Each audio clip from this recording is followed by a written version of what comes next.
أعوذ بالله من الشيطان الرجيم بسم الله الرحمن الرحيم والضحى والليل إذا سجى ما ودعك ربك وما قلى وللآخرة خير لك من الأولى صدق الله العظيم তর্জমা করার আগে দুটি কথা বলি। ওয়াদ্দুহা শব্দটির আগে একটা অ আছে। উলামায়ে কিরাম জানে এখানে অটা অসমিয়া মানে কসম খাওয়ার জন্য আল্লাহ এই অ ব্যবহার করেছে। আলহামদুলিল্লাহ বলেন।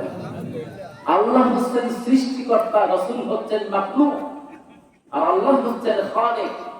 আল্লাহ সৃষ্টিকর্তা হয়ে আল্লাহ রাসূলকে কথা বোঝাবার জন্য, রাসূলুল্লাহ বায়না মিটাবার জন্য তিনি কসম করে বলতেছেন, ইয়া রাসূলুল্লাহ কসম করে বলছি, আপনাকে যে গালি দিল আর বলল যে আমি আপনাকে ভুলে গেছি, আপনার কথা মনে নেই, আপনাকে এড়াই চলতেছি, কসম আমি আপনাকে ভুলে যাই নাই। সুবহানাল্লাহ বলেন।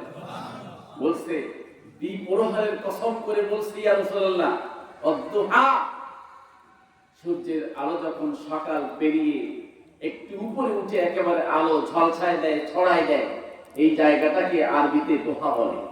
বাংলায় হয়তো প্রভাত বলতে পারে। সালাতুদ দোহা যারা পড়ে জানেন, একটু আলো যখন বিকিরিত হয়, চারিদিকে একেবারে প্রস্ফুটিত হয়, একেবারে আলো যখন বেশি হয়, রৌদ্র যখন বেশি হয়, এটাকে দোহা বলে। আল্লাহ এই শক্তির সাথে কসম করে বলছে। ছোট ছোট বাচ্চার সাথে মায়েরা বাবেরা অনুনয় বিনয় কথা বলে না, আমার নান্না মুন্না, আমার কলিজার টুকরো, তুমি রাগ করো না, তুমি যা চাও তাই দেবো, কষ্ট পেও না, এরকম বলে কিনা? আর সাজিমের মানে রব্বে কারীম নবীজির জীবনে সব কষ্টটুকু মুছে দেওয়ার জন্য কাফের মুশরিকেরা যেই কষ্টটাকে দিয়েছে, আবু জাহেলের স্ত্রী উম্মে জামিল যেই কষ্ট দিয়েছে, পাড়া প্রতিবেশীর মানুষগুলো যেই কষ্টগুলি দিয়েছে, যে গালিগুলো দিয়েছে, সেই গালিগুলো মন থেকে মোছার জন্য আল্লাহ তাআলা সূরা দোহা নাযিল করেছে। বলেন সুবহানাল্লাহ। আল্লাহ বলছেন, হে রাসূলুল্লাহ ওই দোহা সূর্যের কসম করে বলছি, ওয়াল্লাইলি ইযা সাজা রাত যখন নিঝুম হয়ে যায়, নীরব নিস্তব্ধতা ভেঙে মানুষ যখন নীরব হয়ে যায়, কেউ কারোর সাথে কথা বলে না, রাত যখন নিশির হয়, গভীর হয়, ওই গভীর রাতের কসম করে বললাম আমি আল্লাহ রব্বুল আলামিন আপনাকে ভুলে যাই নাই। একজন মা সন্তানের মাথায় হাত দিয়ে, মা বাবা সন্তানের মাথার উপরে হাত দিয়ে আদর করে কোলের মধ্যে টেনে নিয়ে যেভাবে আদর করে তাকে বোঝাবার চেষ্টা করে, বায়না মেটাবার চেষ্টা করে, এতিম নবীজি, ছোট্ট নবীজি, তিল তিল করে বড় হওয়া নবীজি, হৃষ্টে পুষ্টে জীবনের চতুর্দিক থেকে কষ্ট পাওয়া নবীজি, কষ্ট যেন না পায়, মানুষের কথায় যেন ব্যথা না পায়, এই জন্য রব্বুল আলামিন আরশে আজিম থেকে ডাক দিয়ে বলে, ইয়া রাসূলুল্লাহি, ইয়া হাবিবাল্লাহ, কষ্ট পায় না, কান্নাকাটি করেন না, মন খারাপ করেন না আপনি। আমি কসম করে বললাম ওরা যা বলছে ওটা সত্য না, আমি জীবনে আপনারে ভুলে যেতে পারি না। মা ওয়াদ্দাআকা রাব্বুকা ওয়া মা ক্বালা, আল্লাহ তাআলা বলছে মা ওয়াদ্দাআকা, আপনাকে বলে নাই রব্বুকা, আপনার আল্লাহ, আপনার রব আপনাকে বলে নাই, ওয়া মা ক্বালা, আপনার প্রতি কোনো বিদ্রুপ না, রাগ না, গুসা না, কিচ্ছু না, আপনাকে বলে নাই। সবকিছু চাইলেই ভোলা যায়, আপনাকে ভোলা যায় না, আপনি ভোলার মতো না, আপনি এমন একজন মানুষ, সব ভোলা যায় কিন্তু আপনাকে ভোলা যায় না। ভোলার ডেফিনেশন সংজ্ঞায় আপনি পড়েন না, সেজন্য আপনার রব আপনাকে ভুলে যায় নাই, আপনাকে কষ্ট দেওয়ার জন্য সে বিদ্রুপেও অভিবন্ধ করে রাখছে, বিষয়টি এমনও না। একটু সবর করেন ইয়া রাসূলুল্লাহ। ওয়ালাল আখিরাতু খায়রুল লাকা মিনাল উলা। আপনার এই কষ্ট মুছে যাবে, কাফের মুশরিকদের বীজ ভাঙা দাঁত ভেঙে যাবে। আপনাকে নিয়ে যে রহস্য করে, এর কি করে, ফাজলামি করে, আপনার প্রতি ইট পাথর মারে, আপনাকে কষ্ট দেয়। আপনার যেই কষ্টটুকু এখন অনুভব করছেন, কিছুদিনের মধ্যে আমি আল্লাহ রাব্বুল আলামিন ওয়াদা দিলাম, কিছুদিনের মধ্যে আপনার এই দশা থাকবে না। রাসূলুল্লাহকে আল্লাহ তাআলা বললেন, এই দুনিয়াটা আপনার জন্য আরামের জায়গা করে নিয়ে রাসূলুল্লাহ দুনিয়া থেকে বিরাগী হয়ে আপনি কোথায় আসবেন জানেন নাকি? আমি আল্লাহ রাব্বুল আলামিন আপনার জন্য আমার কলিজাটা খুলে রেখেছি। দুনিয়া যেতে পারে, কিন্তু আমার কলিজা থেকে আপনি কখনো দূরে যাবেন না। রব্বে কারীম যখন এই আয়াত নাযিল করলেন, ওয়ালাল আখিরাতু মিনাল উলা, ওয়ালাল আখিরাতু খায়রুল লাকা মিনাল উলা, এই আয়াতের শব্দ যখন আল্লাহ রাসূলের কানে স্পর্শ করল, আল্লাহ রাসূল বলে গেলেন, বুঝলেন দুনিয়া আমার ভালোবাসার জায়গা না। আমার ভালোবাসার জায়গার নাম হলো একমাত্র আল্লাহ রাব্বুল আলামিন। বলেন সুবহানাল্লাহ। রব্বে কারীম জিবরাইল আলাইহিস সালামকে পাঠালেন।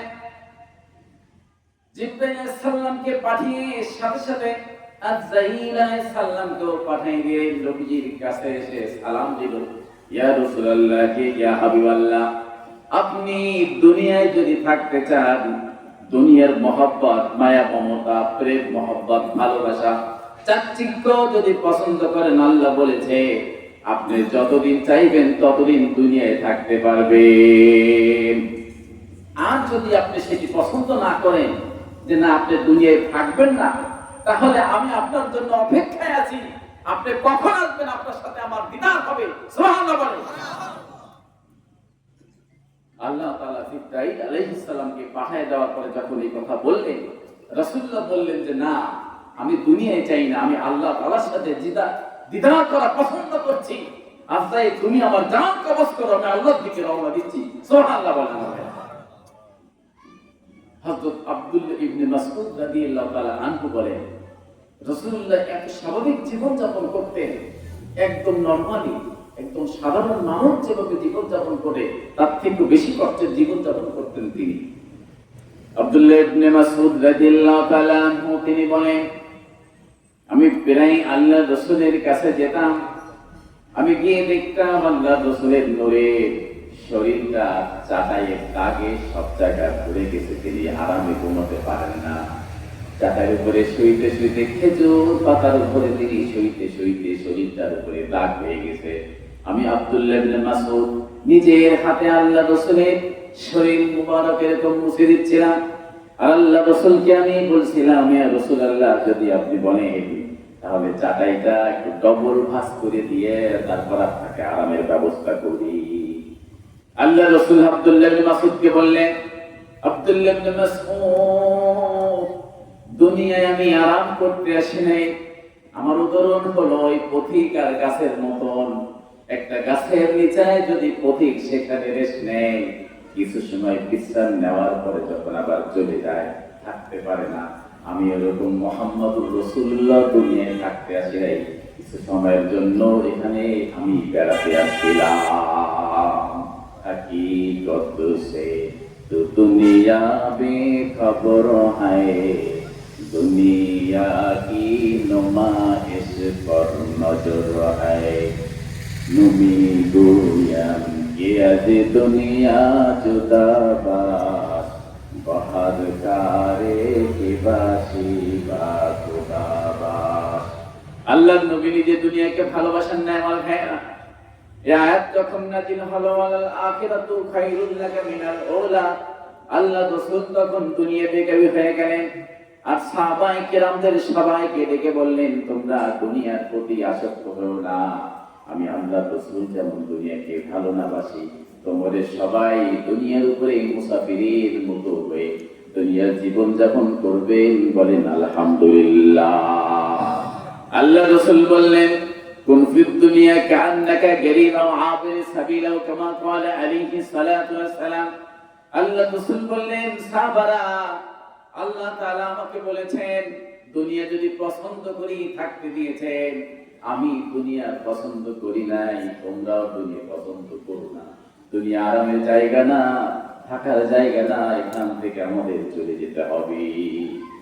ইচ্ছা করলে আল্লাহ নবী কমফোর্টেবল লাইফ জীবন যাপন করতে পারতেন, ভালো বাড়ি গাড়ি ব্যবস্থা করতে পারতেন। উহুদ পাহাড়ের দিকে তাকায় যদি বলতেন, আল্লাহ উহুদের পাহাড়ে স্বর্ণ বানায় দাও, টাকা পয়সা বানায় দাও, আল্লাহ তাআলা বলেন, আমার নবীজি হাত তুলতে দেরি হতে পারে, উহুদের পাহাড়টাকে সোনা বানাইয়া আল্লাহ নবীকে গিফট দিতে আমার দেরি হবে না। আল্লাহ রাসূলের জীবনটা খুব জরাজীর্ণ অবস্থায় ছিল। যত কষ্ট দিয়ে জীবনটা মোহা ছিল। ঘর থেকে বের হয়ে যাওয়ার সময় ফাতেমার সঙ্গে দেখা করে যাইতেন আর বলতেন, মা আমি দুনিয়ার বলতে মুসাফির, তুমি সেইভাবে জীবন যাপন করো। একবার কিছুদিন পরে তিনি ফিরে আসলেন, দৌড়ে গেলেন ফাতেমার বাড়িতে, সালাম দিলেন হযরত ফাতেমাকে। মেয়ে বলল, বাবা যান, ঘরের মধ্যে প্রবেশ করো না, ঘরের মধ্যে প্রবেশের কোনো আদব নাই, সুযোগ নাই, আব্বা যান, দেরি করতে হবে। আল্লাহ রাসূল বললেন, আজ কয়েকদিন পর্যন্ত তোমাকে দেখি না, মেয়ে হয়ে আমাকে ঘরের মধ্যে যেতে দিচ্ছ না। ফাতেমা বলছেন, আব্বা যান, মেয়ে হয়ে বাবার সামনে যাওয়ার মতন কোনো কষ্ট আমার নাই, আমি কি করে আপনার সামনে যাব সেই কাপড়টুকু পর্যন্ত আমার কাছে নাই। সম্ভ্রমের কারণে, লজ্জার কারণে মেয়ে হয়ে বাবাকে বললাম, ঘরে শোনা। আল্লাহ রাসূল বললেন, আমার চাদরটা নাও। নিজের গলার চাদরটা ঘরের মধ্যে দিয়ে দিলেন। ফাতেমা গায়ে পেঁচায়া, শরীরে পেঁচায়া রাসূলের সাথে দেখা করলেন। আল্লাহ নবী ফাতেমাকে বললেন, ফাতেমা যদি চাও ঘরের মধ্যে যে জায়নামাজটা উঠাও তুমি। জায়নামাজের নিচে যত স্বর্ণ তুমি চাও দেখো, সমুদ্রের মতো, নদীর মতন স্বর্ণ গহনা হয়ে গেছে। দুনিয়াকে যদি ভালোবাসা ফাতেমা, এখান থেকে যতটুকু মূর্তি মনে চায় স্বর্ণ নিয়ে নিতে পারো। আর যদি তা না চাও, জায়নামাজ দিয়ে স্বর্ণগুলো আবার আগের মতন ঢেকে দাও। আল্লাহ তাআলা নবীজিকে বললেন, ওয়ালাল আখিরাতু খায়রুল লাকা মিনাল উলা। ইয়া রাসূলুল্লাহ, দুনিয়ার চাকচিক্য আর এত ভালোবাসার জীবন জিন্দেগি যদি আপনার নাও হয়, কিছুদিনের মধ্যে আপনার জীবনের জন্য যা আসবে এত বেশি, এত সুন্দর আসবে, আপনি যা কোনদিন কল্পনা করতে পারেন নাই। রাসূলুল্লাহ সাল্লাল্লাহু আলাইহি সাল্লাম আল্লাহ তাআলার কথা শুনে খুশি হয়ে গেলেন। আল্লাহ তাআলা আল্লাহ রাসূলকে দেখাবেন তার জন্য কি কি গিফট রেখেছেন, তার জন্য কি কি রেখেছেন, কি কি বোনাস রেখেছেন, তার জন্য কি জমা করে রেখেছেন। জান্নাতুল ফিরদাউসের দরজা খুলে দিয়েছেন, রহমতের দরজাগুলি খুলে দিয়েছেন। যত কায়ে মাকাম জিনিস ছিল, আগার জিনিস ছিল, যেগুলো মানুষের সামনে খোলা হয় নাই, যা পৃথিবীর কোনো মানুষ জানে না, সেই সমস্ত দরজাগুলো আল্লাহ তাআলা খুলে দিয়েছে। সমস্ত কিছু যখন খুলে দিয়েছে, আল্লাহ তাআলা রাসূলুল্লাহকে বলেছে, ইয়া রাসূলুল্লাহ, এইগুলি শুধু আপনার না, আপনাকে মহব্বত করে যে উম্মতেরা যারা আপনার ইত্তেবা করে, সমস্ত জিনিসগুলো আমি আপনার আর আপনার উম্মতের জন্য রেখেছি। আল্লাহ তাআলা বললেন, ওয়ালা সাওফা ইউতিকা রাব্বুকা ফাতারদা। আল্লাহ তাআলা আল্লাহ রাসূলকে বললেন, আপনি কিছুদিনের জন্য মন খারাপ করেছিলেন, মানুষে আপনাকে বলেছে আপনি অপায়া, আপনি গরিব, আপনার বাপ নাই, মা নাই, আপনার বংশ নাই, টাকা নাই, পয়সা নাই। ইয়া রাসূলুল্লাহ, যাই বলুক না কেন, আমি আল্লাহ আপনাকে এত বেশি দেব যা আপনি কল্পনা করতে পারবেন না। ওয়ালা সাওফা ইউতিকা রাব্বুকা ফাতারদা। আপনার রব আমি তো দেওয়ার মালিক, আমার দেওয়ার কোনো শেষ নেই। আপনার নেওয়া শেষ হতে পারে, নিতে নিতে আপনি ক্লান্ত হয়ে যেতে পারেন, কিন্তু আমি রব্বে কারিমের দেওয়ার কোনো শেষ নাই ইয়া রাসূলুল্লাহ। আপনাকে আমি এত বেশি দেব, আপনি কবরে হাসরে ফুলসিরাতে মিজানে যেখানে যা চাইবেন তাই পেয়ে যাবে। আল্লাহ তাআলা রাসূলুল্লাহ সাল্লাল্লাহু আলাইহি ওয়াসাল্লামকে কি কি দিয়েছেন বা দিবেন? সর্বোচ্চ মর্যাদা। সারা পৃথিবীতে যত নবী এবং রাসূল এসেছে, সমস্ত নবীদের নবী, রাসূলদের রাসূল বানিয়েছেন কাকে? মুহাম্মদ সাল্লাল্লাহু আলাইহি ওয়াসাল্লামকে। আল্লাহ তাআলা বলেছেন আপনার পরিবারের কাউকে আমি জাহান্নামে দেব না। রাসূলুল্লাহ সাল্লাল্লাহু আলাইহি ওয়াসাল্লামের পরিবারের কোন সদস্য জাহান্নামে যাবে? অনেক ভাইরা আল্লাহ তাআলার বাবাকে নিয়ে, আল্লাহ তাআলার নবীর বাবাকে নিয়ে, মাকে নিয়ে অনেক কথা বলে থাকে, তারা মুশরিক হুজুর। অনেক আমাদের দেশে অনেক সালাফি ভাইরা, আহলে হাদিস, এর বাইরে আর অনেকে এই কথাগুলি তারা বলে থাকে যে রাসূলের বাবা মা তারা জাহান্নামে যাবে। নাউজুবিল্লাহ বলেন। মিয়া, আল্লাহ রাসূলের বাবা মা জাহান্নামে যাবে আর তুমি বিনা জান্নাতে যাবা, এটা বলো কি করে? নাউজুবিল্লাহ বলে। আল্লাহ তাআলা রাসূলুল্লাহকে বলেছেন আমি আপনাকে যা দিয়েছি তার ভিতরে সবথেকে লেটেস্ট একটি জিনিস হলো আপনার পরিবারের কোন সদস্য জাহান্নামে যাবে। আহলে বাইত। আল্লাহ তাআলা রাসূলকে বললেন আর শুনেন, আমি আপনাকে শাফাতের মালিক বানিয়ে দিয়েছি, যে কিয়ামতের দিন কোন মানুষ মানুষের সাথে কথা বলতে পারবে না, কোন নবী রাসূল আমি আল্লাহ তাআলার সাথে কথা বলতে পারবে না, একজন আরেকজনের চেহারা পর্যন্ত দেখতে পারবে না, কান্নাকাটি রোল পড়ে যাবে, সমস্ত মানুষগুলি বিক্ষিপ্ত হয়ে যাবে, মা মা বলে চিৎকার করবে, বাবা বাবা বলে চিৎকার করবে, সন্তান বাবার কথা বলবে, বাবা সন্তানের কথা বলবে, একজন আরেকজনকে চিনবে না। ইয়া রাসূলুল্লাহ, ওই দিন সুপারিশ করার জন্য জাহান্নাম থেকে মানুষদেরকে জান্নাতে নেওয়ার জন্য একমাত্র সুপারিশের সব মর্যাদা সম্মান দেব আমি আপনাকে। 3 নম্বরে আমি আপনাকে হাউজে কাউসার দেব। সুবহানাল্লাহ বলেন। ইয়া রাসূলুল্লাহ, ইয়া হাবিবাল্লাহ, কিয়ামতের দিন কঠিন মুসিবতের মধ্যে, ওই বিভীষিকাময় অবস্থার মধ্যে পানি পানি বলে যখন মানুষ চিৎকার করবে, পানি খাওয়ার জন্য সমস্ত মানুষ যখন জিহ্বা বেরিয়ে আসবে, চোখগুলো যখন বড় বড় হবে, চোখগুলো লাল হয়ে গিয়ে যখন মানুষ হাউমাউ করবে, পানি খাওয়ার জন্য যখন ছটফট করবে, আমি আল্লাহ রাব্বুল আলামিন আপনার জন্য আর আপনার উম্মতের জন্য হাউজে কাউসার আপনাকে দান করব। বলেন সুবহানাল্লাহ। এজন্য আল্লাহ তাআলা বলেছেন ওয়ালা সাওফা ইউতিকা রাব্বুকা ফাতারদা। ইয়া রাসূলুল্লাহ, ইয়া হাবিবাল্লাহ, আমি আপনাকে এত বেশি দিয়ে দেব যেই দেওয়ার কারণে আপনি খুশি হয়ে যান। বলেন সুবহানাল্লাহ।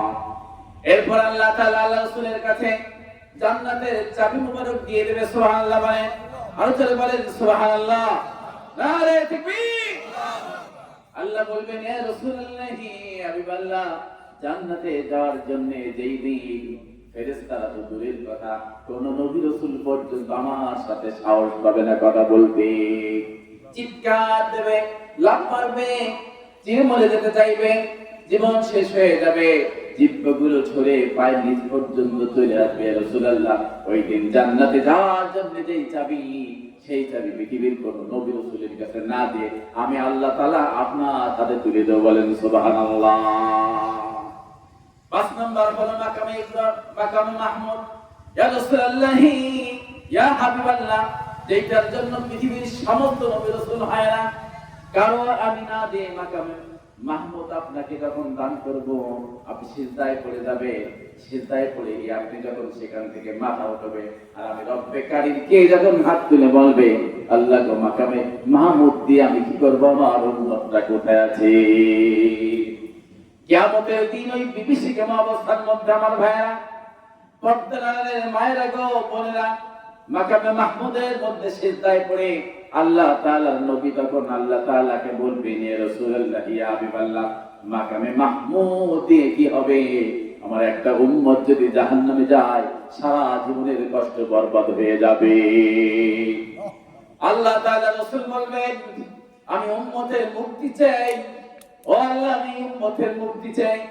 আল্লাহ তাআলা বলবেন ইয়া রাসূলুল্লাহ, ইয়া হাবিবাল্লাহ, ওয়াদা দিয়েছি আমি আপনাকে কষ্ট দিব না, কসম করে বলেছি কষ্ট দিব না।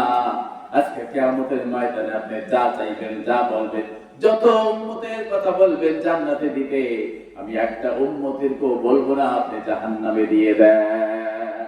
আপনি যত উম্মত চান জান্নাতে নেওয়ার জন্য সব উম্মতদেরকে আপনি জান্নাতে পৌঁছে দেন।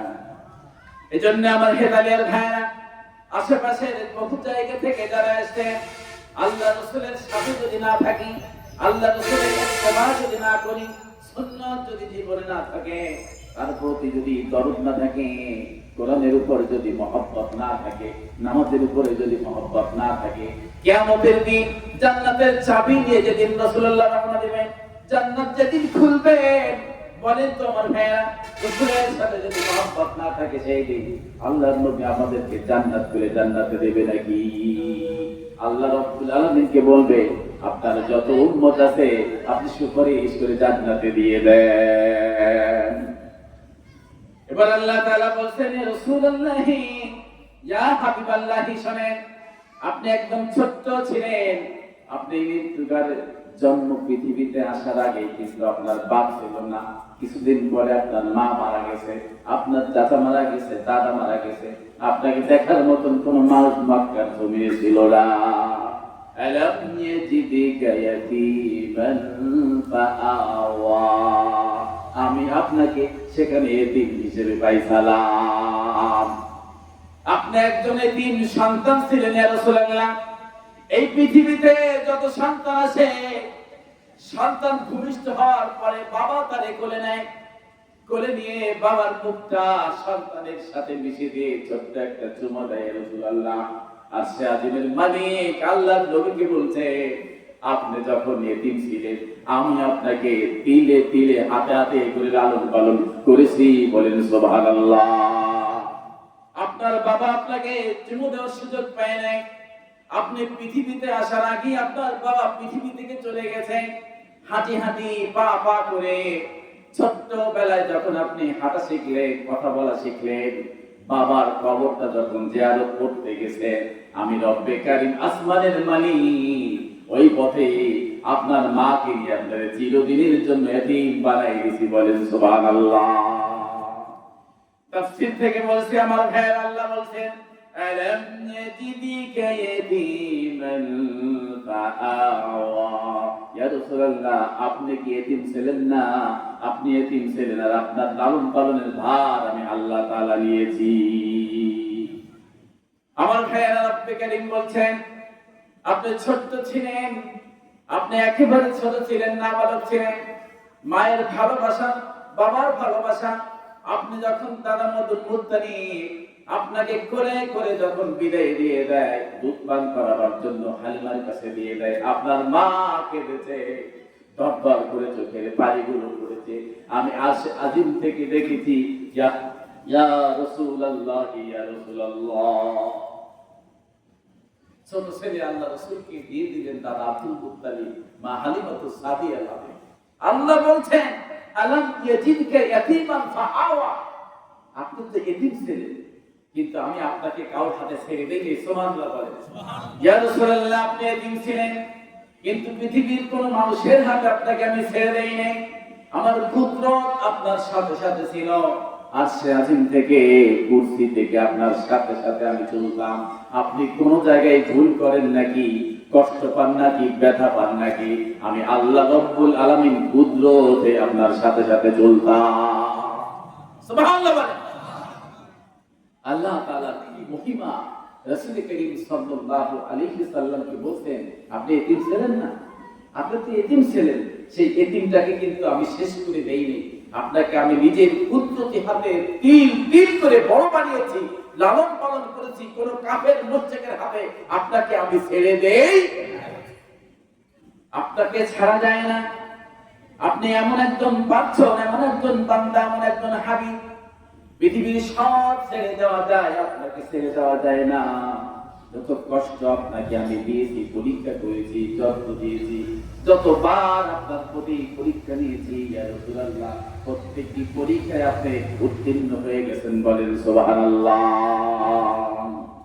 এবার আল্লাহ তাআলা বলেন, ووجدك ضالا فهدى ইয়া রাসূলুল্লাহ ইয়া হাবিবাল্লাহ আপনি সত্য মেনে মায়ের কাছ থেকে যখন কোলের মধ্যে চললেন আল্লাহ ইবনে কাসির রাহমাতুল্লাহি আলাইহি ছোট্ট দুটি ঘটনার কথা এখানে বলেছেন লিখেছেন রাসূলুল্লাহর বয়স যখন 4-5 বছর হবে 5 বছর 6 বছর হবে তখন আল্লাহর নবী মক্কার গলি থেকে হারায় যায় বলেন নাউজুবিল্লাহ আল্লাহ তাআলা বলেন ইয়া রাসূলুল্লাহ ইয়া হাবিবাল্লাহ আপনি যখন গলি থেকে হারায় গেলেন আরেক দিকে চলে গেলেন আর সাজিব থেকে সহ্য করতে না পেরে আমি নিজে আপনার হাতটা ধরে আপনার ঘর পর্যন্ত পৌঁছে দিয়েছি ইয়া রাসূলুল্লাহ ওখানে গেছিলেন আপনি আমি আর সাজিব থেকে আপনার হাতটা কুদরতি ভাবে ধরে আপনাকে আগায় দিয়েছি সুবহানাল্লাহ বলে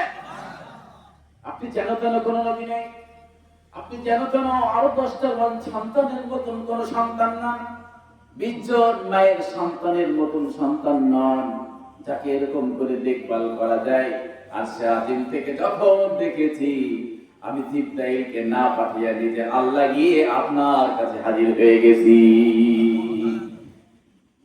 ইয়া রাসূলুল্লাহ আপনার মনে আছে নাকি আপনি যখন সিরিয়া বা শামে রওনা করেছিলেন চাচা আবু তালেবের সাথে ব্যবসা করতে শয়তান আপনাকে প্ররোচনা দিয়ে পাহাড়ের মধ্যে থেকে পথ আঁকাবাঁকা করে আপনাকে কোথায় যেন নিয়ে যাচ্ছিল এটা আমি দেখে ফেলেছি শয়তান মনে করেছিল আপনাকে সেদিন শেষ করে দেবে কিন্তু আমি আল্লাহ রব্বুল আলামিন সেদিন আপনাকে শেষ হতে দেই নাই আমি জিবরাইল আলাইহিস সালামকে পাঠিয়েছি আল্লামা ইবনে কাসির লেখে জিবরাইল আলাইহিস সালাম তৎক্ষণাৎ সাথে সাথে এসে শুধু মুখ দিয়ে একটা ফু মারছিলেন শয়তান সেখান থেকে উড়ে 14 মাইল শত মাইল দূরে গিয়ে পড়তে বলে সুবহানাল্লাহ আল্লাহ তাআলা রাসূলুল্লাহকে বলেন আমি আপনাকে ভুলে যাই না আপনি ভোলার জিনিস না আপনাকে ভোলা যায় না সবকিছু ভোলা যায় আপনাকে ভোলা যায় আল্লাহ তাআলা রাসূলকে বলেন আপনার কি মনে পড়ে মা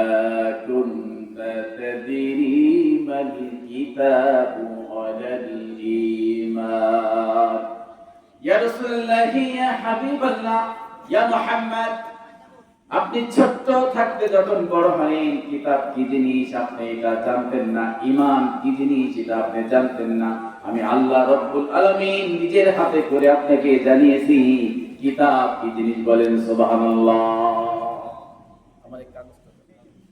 লা ইলাহা ইল্লাল্লাহ লা ইলাহা ইল্লাল্লাহ লা ইলাহা ইল্লাল্লাহ লা ইলাহা ইল্লাল্লাহ লা ইলাহা ইল্লাল্লাহ মুহাম্মাদুর রাসূলুল্লাহ সাল্লাল্লাহু আলাইহি ওয়াসাল্লাম আমার ভাইরা আল্লাহ বলেন আলাম ইয়াজিদকা ইয়াতীমান ফাআওয়া ওয়া ওয়াজাদাকা দাল্লান ফাহাদা আপনি বুঝতেন না যে হিদায়াত কি জিনিস কিতাব কি জিনিস ঈমান কি জিনিস এক মরুভূমির মধ্যে লালন পালন হতে হতে আপনি সেই ধরনের মানুষের সাথেই ছিলেন আমি আপনাকে বুঝাইছি হিদায়াত কি জিনিস কিতাব কি জিনিস ঈমান কি জিনিস এটা আমি নিজে হাতে আপনাকে শিখাইছি সুবহানাল্লাহ বলেন তার মানে আল্লাহ তাআলা বোঝাতে চাইলেন আল্লাহর নবীকে ইয়া রাসূলুল্লাহ আমি আপনাকে এত ভালোবাসি আমি আপনাকে এত পছন্দ করি মহব্বত করি আপনার উম্মতরাও কিন্তু হিদায়াত পাবো না জানতো না কলেমা কি জিনিস কোরআন কি জিনিস তারা জানতো না আমি আল্লাহ তাআলা যেহেতু আপনাকে ভালোবাসি আপনাকে ভালোবাসার কারণে আপনার সব উম্মতদেরকে আমি ভালোবেসে ফেলেছি আপনাকে যেভাবে আমি হিদায়াত দিয়েছি আপনার উম্মতদেরকেও আমি ওই একইভাবে হিদায়াত দিয়েছি আপনাকে যেভাবে ঈমান আনতে বলেছি তাদেরকেও সেইভাবে ঈমান আনিয়ে দিয়েছি আপনি যেভাবে আমাকে বিশ্বাস করেছেন আপনার উম্মতেরাও ওইভাবে আমাকে বিশ্বাস করেছে বলেন সুবহানাল্লাহ এজন্য এই নাজ নিয়ামত যা রেখেছি জান্নাতের দরজাগুলো যে খুলে দিয়েছি নাজ নিয়ামত যা রেখেছি ইয়া রাসূলুল্লাহ হাবিবাল্লাহ এগুলো কেবলমাত্র শুধু আপনার জন্য না আপনি যা পাবেন যা নেবেন বাকিগুলো আপনার উম্মতদের মধ্যে আমি ভাগ করে দেব বলেন সুবহানাল্লাহ কিয়ামতের ময়দানে অন্য অন্য নবীদের মধ্যে, রাসূলদের মধ্যে তাদের উম্মতেরা কোথায় যাবে সেই চিন্তায় বড় বদবক্তের মধ্যে থাকবে, দুশ্চিন্তার মধ্যে থাকবে। রাসূলুল্লাহ, আপনি দুশ্চিন্তার মধ্যে থাকতে হবে না, আপনার উম্মতদেরকে জান্নাতের দরজা খোলা থাকবে, আপনি বলবেন তারা সাথে সাথে জান্নাতে চলে যাবে। ওয়াজাদাকা আইলান ফাআগনা, আল্লাহ তাআলা বলছেন কিছুদিন আগে যে আয়লা হয়েছিল মনে আছে? আয়লা আরবি শব্দের অর্থ হলো বিবস্ত্র, অসহায়, একদম নিঃস্ব মানুষকে আরবিতে আয়লা বলে। আরবি আয়লা মানে হলো নিঃস্ব, বিবস্ত্রহীন, সম্পদহীন, একেবারে অসহায় মানুষ যে তাকে আয়লা বলে। সুবহানাল্লাহ বলে, সকলে বলেন সুবহানাল্লাহ। আমার ভাইরা, আল্লাহ বলেন ওয়াজাদাকা আয়লা ফাআগনা, আমি আপনাকে একেবারে নিঃস্ব অবস্থায় পেয়েছিলাম। আপনার কোনো টাকা নাই, পয়সা নাই, বংশ নাই, কিচ্ছু নাই, জমি নাই, জমা নাই, বাড়ি নাই, গাড়ি নাই, কিচ্ছু ছিল না আপনার, ইয়া রাসূলুল্লাহ। ফাআগনা, তারপর থেকে আমি আপনাকে কিছু দিয়ে দিয়ে দিয়ে দিয়ে আপনাকে আমি আস্তে আস্তে করে বড় বানিয়েছি। সুবহানাল্লাহ বলেন আমার ভাইরা। আসলে মনের সম্পদ হলো সবথেকে বড় সম্পদ। তাফসীরে আসছে টাকা পয়সার সম্পদ কোনো সম্পদ নাই, সোনা মানিক্য, গাড়ি বাড়ি, এইগুলো আসলে ধর্তব্য না। আল্লাহ তাআলা আল্লাহ রাসূলকে বাড়ি গাড়ির মালিক বানায় দেয় নাই। আল্লাহ এখানে বোঝাতে দিয়েছেন, আমি আপনাকে কলেমা দিয়ে ঈমান দিয়ে যেই ধনী বানিয়েছি, জান্নাতের যে মালিক বানিয়েছি, এই কথার দিকে ইশারা করে আল্লাহ তাআলা বলেছেন, হে রাসূলুল্লাহ, আপনার জন্য, আপনার উম্মতের সবার জন্য জান্নাতের যে ব্যবস্থা করেছি, এটা হলো আমার পক্ষ থেকে সবথেকে শ্রেষ্ঠ পাওনা। আল্লাহ বললেন ওয়াজাদাকা আইলা ফাআগনা, আমি আপনাকে অসহায় অবস্থায় পেয়েছিলাম, সেখান থেকে আমি আপনাকে দিল দিল করে আস্তে আস্তে ভালো করে বড় বানিয়ে আপনাকে একটা আশিনে আমি পৌঁছে দিয়েছি। সুবহানাল্লাহ। আল্লাহ বলেন ফাআম্মাল ইয়াতীমা ফালা তাকহার, সুতরাং ইয়া রাসূলুল্লাহ, আপনি মনে করেন আপনি যেমন এতিম ছিলেন, আপনার সামনে যদি কখনো এরকম কোনো এতিম আসে, আপনি তাদের সাথে খিড়কি দিয়ে, ধমক দিয়ে, বিদ্রুপ করে কখনো তাদের সাথে কথা বলবেন, তাদেরকে ভালোবাসবেন, তাদের মাথায় হাত বুলাবেন, তাদের দুঃখে দুঃখী হবেন, কষ্টে কষ্ট পাবেন, তাদের কোনো সম্পদ, তাদের কোনো জিনিস আপনি অন্যায়ভাবে নিজে নিবেনও না, অন্য কাউকে আপনি নিতেও দিবেন। তাফসীর হলো, ইয়া রাসূলুল্লাহ, আল্লাহ তাআলা বলেন, ইয়া রাসূলুল্লাহ শুনেন, আপনি ছোটবেলা থেকে যেরকম এতিম হয়ে এতিমদের দরদ আপনি বুঝবেন, বোঝার চেষ্টা করেছেন, আমি নিজে আপনাকে এতিম বানিয়ে পৃথিবীর সমস্ত মানুষদেরকে বোঝাবার চেষ্টা করেছি, দেখেছি সেই মানুষগুলো যেন এতিমদের উপরে রহমশীল হয়। আপনি নিজে যেরকম এতিম, পৃথিবীর সব এতিমগুলো যেন ভালোবাসা পায়। এজন্য আপনার কাছে যখন এতিম আসবে, সমাজের মধ্যে যে এতিম মানুষগুলো আছে, অসহায় মানুষগুলো আছে, কাঙ্গাল মানুষগুলো আছে, এই মানুষগুলো বিভিন্ন জায়গায় চেয়েছে, গায়ে হাত পেতে পেতে খায়, ইয়া রাসূলুল্লাহ, আপনি ওই সমস্ত মানুষদের সাথে কখনো খারাপ ব্যবহার করবেন না, তাদের মাল ভক্ষণ করবেন না, তাদের মাল অন্যায় ভাবে নিতে দিবেন না, তাদের সম্পদ গুলি আপনি সুন্দর করে তাদের হাতে পৌঁছে দিবেন, তাদের কাছে আপনি ভালো কথা বলবেন, তাদেরকে খেতে দিবেন, পড়তে দিবেন। এই কথাগুলি আল্লাহ রাসূলকে বলে শিখিয়েছে, সারা পৃথিবীর সমস্ত উম্মত যেন আল্লাহ নবীর এই শিক্ষা পায়। রাসূলুল্লাহ সাল্লাল্লাহু আলাইহি ওয়াসাল্লামকে আল্লাহ এই কথা বলেছেন, তার মানে কি? পৃথিবীর সমস্ত মানুষদেরকে এই কথাগুলি শিখাচ্ছেন এইভাবে যে পৃথিবীর কোন মানুষ যেন এতিমদের সম্পদ অন্যায়ভাবে ভোগ না করে, তাদের যেন তাড়িয়ে না দেয়, ঠিক না? আমার ভাইরা, আপনি নতুন পোশাক পরে আপনার পাশের বাড়ির এতিম দুটি সন্তান, আপনার নিজের ভাতিজা, ভাইজি, ভাই, তাদের সম্পদ নাই, আপনার টাকা বেশি, তাদের এরকম টাকা নাই, আপনার টাকার থেকে, পয়সা থেকে আপনি যদি তাদের প্রতি এরকম সহানুভূতি দেখান, সেজন্য আল্লাহ তাআলা এই আয়াত নাযিল করেছেন। আল্লাহ তাআলা আমাদের বুঝার তৌফিক দান করুন, সকলে বলে আল্লাহুম্মা আমিন। সমাজের মধ্যে এই বেদিটা আমাদের মধ্যে প্রচুর পরিমাণে, ভাই ভাই সম্পদ দিচ্ছে না, ভাই মারা গেছে, দুটি তিনটে সন্তান আছে, মেয়ে আছে, সম্পদগুলি তাদের বুঝে দিচ্ছে না, বাবা নাই, চাচা নাই, কুমুদের সম্পদগুলি ঠিক মতো বুঝে দিচ্ছে না, এরকম আছে কি আপনারা বলেন? আছে কি আপনারা বলেন? ভাই হুট করে আরেক ভাই সম্পদ দখল করে নিল, তার সন্তানদেরকে বের করে দিল, কার ধাক্কা দিল, মেয়েদেরকে বলল তোমাদের কোনো অংশ নাই, এভাবে বিভিন্ন ভাবে সারা পৃথিবীতে আজ এভাবে হারাম প্রক্রিয়া চলছে, কি বলে ঠিক কিনা? এতিমের সম্পদ দখল করে জমি দখল করে বড় একটা মাদ্রাসা বানাইতেছে। কি মাদ্রাসাওয়ালা? সম্পদকার এতিমে মসজিদ বানাইতেছে। বেটা রাক্ষস মস্তান, তুমি লুটেরা, আরেকজনের সম্পদ দিয়ে রাস্তা বানাইলা, গাছ বানাইলা, মসজিদ বানাইলা, মাদ্রাসা বানাইলা, তোমার বাবার সম্পদ, তোমার সম্পদ। আরেকজনের সম্পদ দিয়ে যদি অন্যায় ভাবে, হারাম ভাবে যত বড় ধর্মীয় প্রতিষ্ঠান বানাও, আর কিছুই আল্লাহর কাছে কবুল হবে? কবুল হবে?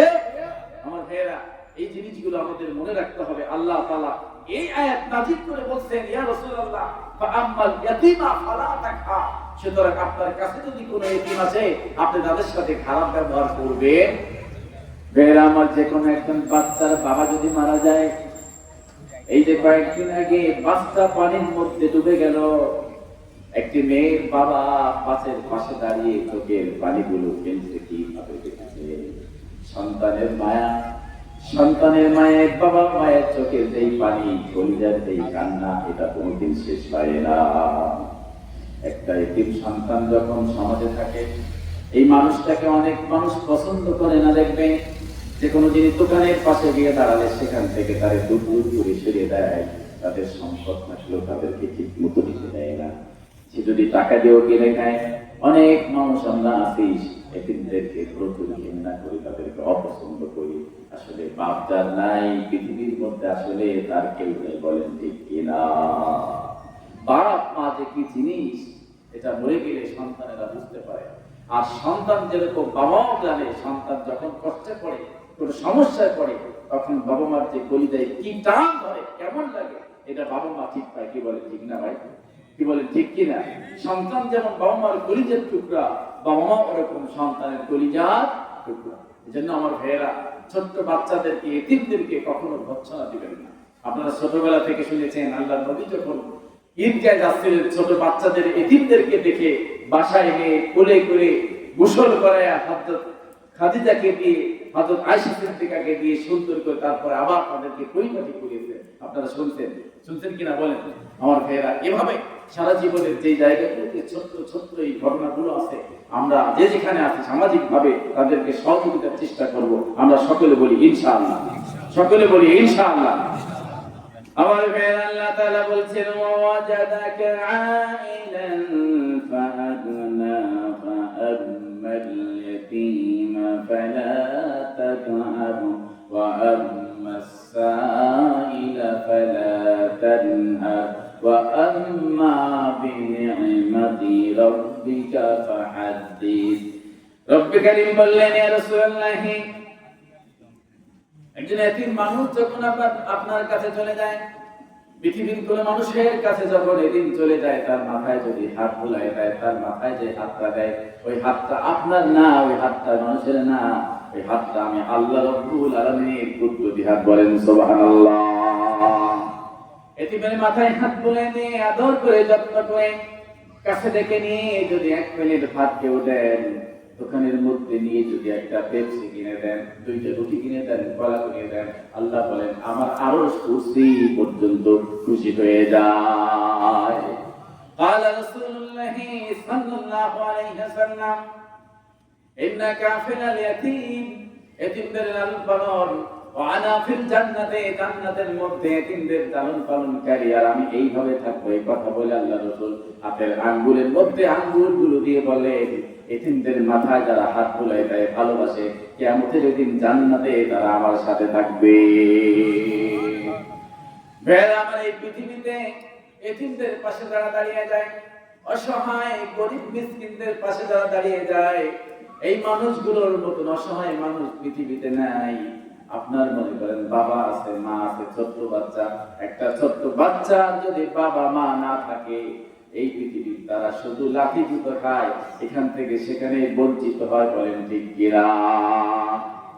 আপনি পৃথিবীর সব জায়গায় দেখবেন, বাংলাদেশের বিভিন্ন জায়গায় আপনি দেখবেন, বাস স্ট্যান্ডে যাবেন, রেল লাইনে যাবেন, লঞ্চঘাটে যাবেন, পথচারী কিছু শিশু তারা সেখানে শুয়ে থাকে, ফুল বিক্রি করে অথবা করে না, গায়ে জামা আছে অথবা নাই, খাবার খেয়েছে অথবা খায় নাই। যদি আপনি জিজ্ঞেস করেন কি খেয়েছো, বলবে সারাদিনে কিছু খাই নাই, খাবার চাইলে তারাই যায়। বলেন নাউযুবিল্লাহ।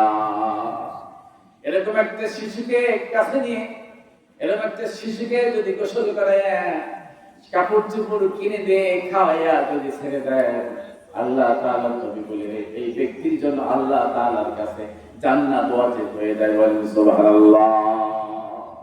এতিমদেরকে গলা ধাক্কা দিও না, এতিমদেরকে দূরে দাঁড়ায় দিও না। আল্লাহ বলেন এতিম তো তুমি বানাও না, এতিম বানিয়েছি আমি আল্লাহ রাব্বুল আলামিন। আমার আল্লাহ তাআলার নবী যখন এতিম ছিলেন, ছোট্ট ছিলেন, আল্লাহ কোরআন নাযিল করে দিয়ে বললেন, ইয়া রাসূলুল্লাহ আমি আপনাকে পেয়েছি এতিম অবস্থায়, সারা পৃথিবীর সব এতিমদের মধ্যে আপনাকে রেখে বুঝাতে চেয়েছি এতিমদের বাসনা কষ্ট কেমন হয়। যখন কোনো মানুষ মানুষের কাছে কিছু চায় তখন কেমন লাগে, বাসার মধ্যে যদি টাকা না থাকে, খাবার না থাকে, তখন কেমন মনে হয়, এইটা বুঝাবার জন্য আপনাকে আমি এতিম বানাইছি। আপনি যখন মায়ের ভালোবাসা ছেড়ে দিয়ে বাপ হারা হয়ে মক্কার জমিনে যখন ঘুরতে নামবেন, আমি আশা আজিম থেকে আপনার প্রত্যেকটি পদচারণা চেয়ে চেয়ে দেখতাম ইয়া হাবিবাল্লাহ। আপনার চোখের পানিগুলো যখন পড়তো, আমি আল্লাহ তাআলা কুদরতে হাত দিয়ে মুছাই দিতাম। সুবহানাল্লাহ। আপনার চোখের পানি জমিনে পড়তে দেই নাই, আল্লাহ রাব্বুল আলামিন আশা আজিম থেকে হাত বাড়াইয়া মুছে দিয়েছি। ইয়া রাসূলুল্লাহ, ইয়া হাবিবাল্লাহ, মক্কার জমিনে গলিতে গলিতে ঘুরেছেন, খাবার জন্য ঘুরেছেন, কাজের জন্য ঘুরেছেন আপনি। আমি দেখেছি, পরীক্ষা করেছি, পরীক্ষায় পাস করেছেন আপনি। কোন মানুষের কাছে জানচা করেন নাই, ভিক্ষা চান নাই, নিজের জীবনে কর্ম করে খাওয়ার কথা বলেছেন। আপনি ইহুদির বাড়িতে কাজ করতে গিয়েছেন, তো মানুষের কাছে ভিক্ষা বৃত্তি করেন নাই। আপনি যখন এই কাজগুলি করেছেন, আল্লাহ তাআলা বলেন আচ্ছা আদিন থেকে আমি প্রত্যেকটি কাজ অবলম্বন করেছি ইয়া রাসূলুল্লাহ। ওই সময় থেকে আমি আপনার জন্য জান্নাতের সব দরজাগুলো খুলে রেখেছি, আর আপনার উম্মতের জন্য জান্নাতের সব দরজা খুলে রেখেছি। বরকতের সব দরজা, রহমতের সব দরজা, সব কিছু আপনার জন্য খুলে রেখেছি। এজন্য আপনাকে বলেছি ওয়ালা সাওফা ইউতিকা রাব্বুকা ফাতারদা। রাসূলুল্লাহ, জীবনে বাবা হারাইছেন, মা হারাইছেন, কিছুই হারান নাই। এইগুলো সমসাময়িকের জন্য হারিয়েছেন, কিন্তু কবরে, হাসরে, ফুলসিরাতে মিজান যদি হারাতে সব কিছু হারিয়ে যেত।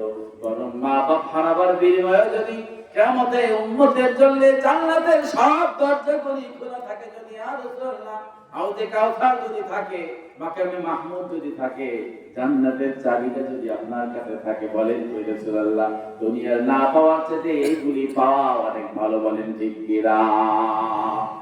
ভাইরা আমার, আল্লাহ রাসূলের সাথে জান্নাতে কারা যেতে চাও? হাত দেখাও। সবাই বলেন নারে তাকবীর। আল্লাহ রাসূলের সাথে যদি জান্নাতে যেতে চাই, আল্লাহ তাআলা রাসূলের সাথে যদি জান্নাতে সাহিব হতে চাই, সাথী হতে চাই, তাহলে আল্লাহ রাসূল যে আদর্শ রেখে গেছেন, যেইগুলি তিনি করে গেছেন, বলে গেছেন, এইগুলো আমাদের জীবনে করা লাগবে কি লাগবে না? পর্দার আড়াল থেকে যেই মায়েরা, যেই বোনেরা শুনছেন, মেহেরবানি করে আপনাদের হাতে তুলে তুলে কথা বলি। সারাটি জীবন মা, সারাটি জীবন ভর ও বোনেরা স্বামীর খেদমত, শ্বশুরের খেদমত, দেবর ননদের খেদমত, সন্তান সন্ততির খেদমত করতে করতে ঘানি টানতে টানতে শেষ হয়ে গেল। মাজার ব্যথা শুরু হয়েছে, ডায়াবেটিস হয়েছে, শরীরের মধ্যে অনেক রোগ হয়েছে। বলেন ঠিক কিনা? মায়ের জীবনে একবার আল্লাহকে ভালোবাসার মতন সময় হয় নাই। সেই সকালবেলা মা রান্না করার জন্য বেরিয়ে যায়, রাত 10টা পর্যন্ত মা সংসারে কাজ করে। বলেন ঠিক কিনা? আল্লাহ বলেন বান্দি, কি জন্য তোমারে পাঠাইছি গো? তোমার নবীর জীবনের দিকে তাকাও। হে না খেয়ে অনাহারে থেকে এতিম হয়ে আমাকে ভুলে যায় নাই, কষ্টের মধ্যে আমাকে ছেড়ে যায় নাই। আর তুমি 3 বেলা খাও, 3 বেলা খাও, কাপড় চোপড় করো, সব কিছুই করো, শুধু সব কিছু হয় আমি আল্লাহকে তুমি ভুলে যাও।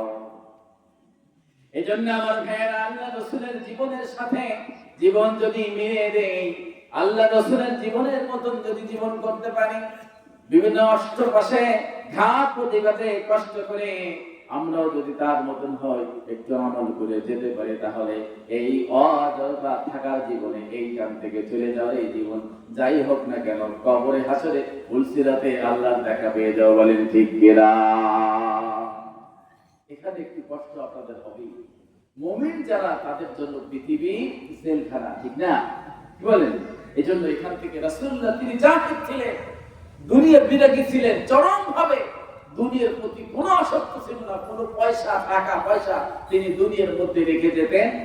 ইন্তেকালের যখন সময় হলো, মালাকুল মাউত যখন আল্লাহ রাসূলের কাছে চলে এলো, জিবরাইল আলাইহিস সালাম আল্লাহ রাসূলের পাশে বসা, আল্লাহ রাসূলের সাথে কথোপকথন করলেন। আজরাইল আলাইহিস সালাম অনুমতি চাইলেন জান কবজ করার জন্য। আল্লাহ রাসূল হযরতে আয়েশা সিদ্দিকাকে ডাকলেন, আয়েশা গো, ওগো আমার হুমায়রা, আমার প্রিয়তমা স্ত্রী আয়েশা, কাছে আসো। ঘরের মধ্যে দুইটা তিনটা স্বর্ণের টুকরো ছিল, তার খবর কি? আয়েশা সিদ্দিকা বললেন, ইয়া রাসূলুল্লাহ, আমি অনেক যত্ন করে রেখেছি।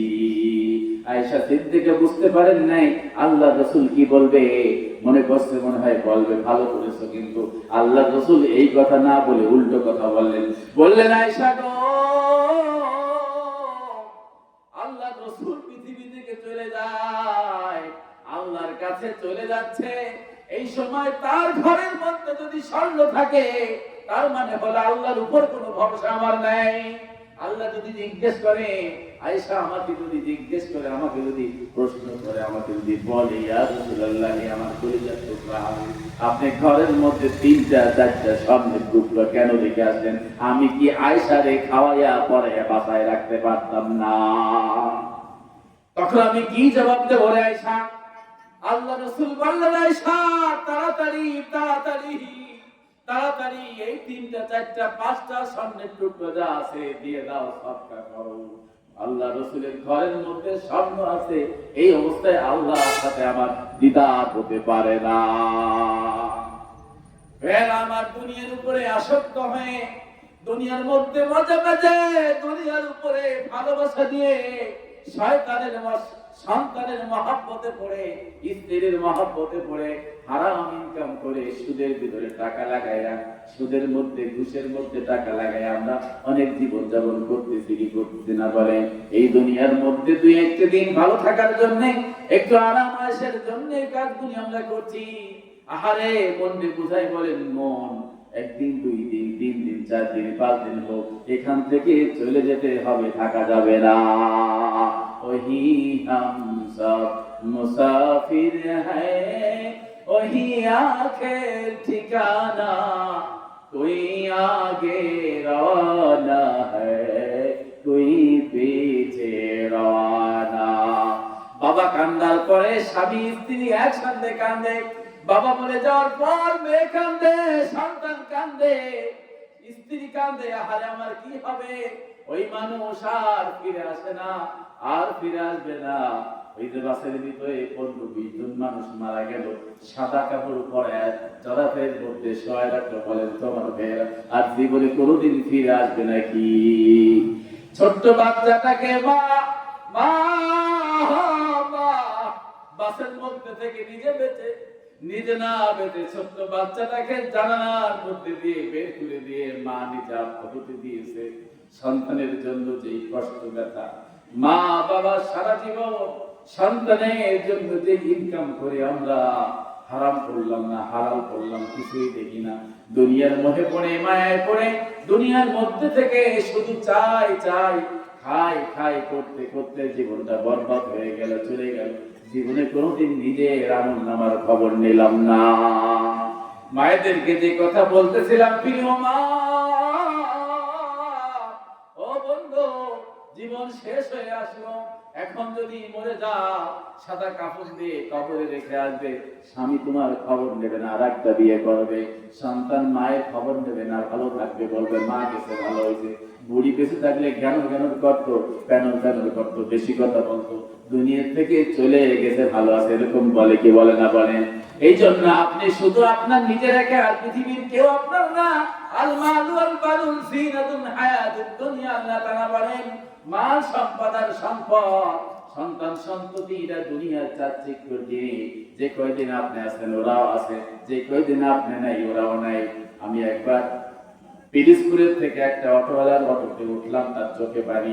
অটোওয়ালা বলছে, হুজুর, 2-3 মাস আমি বাড়ির মধ্যে শোয়া ছিলাম, এই 2-3 মাসের মধ্যে সন্তান আর স্ত্রী আমার সাথে যে বাজে ব্যবহার করেছে, আল্লাহকে বলেছি, হয় মেরে ফেলাও, না হয় বাঁচার মতন বাঁচতে দাও। আপনি স্বামী হয়ে, বাবা হয়ে 2 মাস 3 দিন যদি ইনকাম না করে, ওই সন্তান আপনাকে বিরক্ত মনে করে, স্ত্রী বিরক্ত মনে করে, আপনাকে কেউ ভালোবাসে না, আপনার কোনো স্থান কিন্তু আপনার সংসারে হবে না। বলেন ঠিক কিনা? সুতরাং আমার ভাইয়েরা, পৃথিবী কিছুই আপনার না, আমার না, আসল বাড়ি ঘর হলো কবরে। ওই কবর যদি সুন্দর বানাতে হয়, কবরে গিয়ে যদি ভালো থাকতে হয়, আল্লাহ আর আল্লাহ রাসূলের পথ ছাড়া অন্য কোন পথ এমন খোলা নাই। বলেন সুবহানাল্লাহ। জিকির করেন লা ইলাহা ইল্লাল্লাহ, লা ইলাহা